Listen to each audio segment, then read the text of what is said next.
নওগাঁর পত্নীতলায় বিএনপি নেতার বিরুদ্ধে এক ব্যবসায়ীর ইটভাটা দখলের অভিযোগ উঠেছে। বিভিন্নভাবে চেষ্টা করেও ইটভাটাটি দখলমুক্ত করতে পারছেন না মূল মালিক শহীদুল ইসলাম।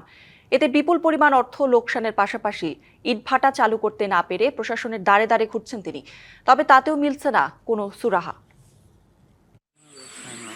নওগাঁর পত্নীতলার আমার ইউনিয়নে ২০১৭ সালে আওয়ামী লীগ নেতা শহীদুল ইসলাম, রফিকুল ইসলাম ও ইয়াসিন আলী যৌথভাবে একটি ইটভাটা স্থাপন করেন। তিনজনের মধ্যে শহীদুল ইসলামের ৫০%, রফিকুল ইসলামের ২৫% এবং ইয়াসিন আলীর ২৫% অংশীদারিত্ব ছিল।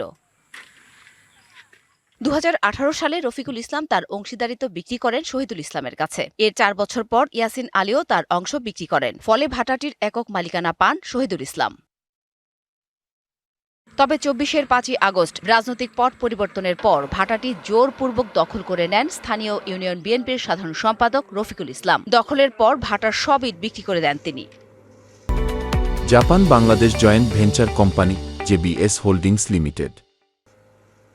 এতে বিপুল পরিমাণ আর্থিক ক্ষতির মুখে পড়েছেন ব্যবসায়ী শহীদুল ইসলাম। সকল কাগজপত্র থাকা সত্ত্বেও ইট ভাটা চালু করতে পারছেন না তিনি। সবকিছু থাকেও আমি ভাটাতে যেতে পারতেছি না। তারা বিএনপির লোকজন এরা এই প্রভাবে ওরা আমার এই জিনিসগুলো ওরা আত্মসাৎ করে খাচ্ছে।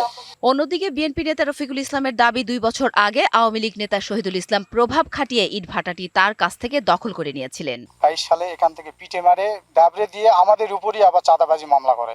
২০২৪ সালের আগস্টের ৫ তারিখে উনি এই ভাটাতে আর প্রবেশই করেনি। তবে ইটভাটা মালিক সমিতির নেতারা বলছেন এই ভাটার বৈধ মালিক শহীদুল ইসলাম। ভাটার মালিক শহীদুল ইসলাম এবং আমার ইউনিয়নের চেয়ারম্যান, উনি এই ভাটাটা পরিচালনা করছিলেন।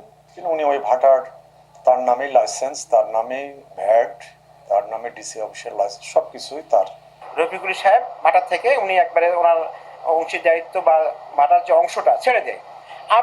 আবার কিছুদিন পরে আবার আসে, কয়েক বছর পরে জেলা নেতৃবৃন্দ এখানে আসছে, তারপরেও আমরা তাদেরকে করতে পারিনি। প্রশাসনের হস্তক্ষেপ চেয়ে মানববন্ধন করেছেন ও অভিযোগপত্র জমা দিয়েছেন ভাটার মালিক শহীদুল ইসলাম।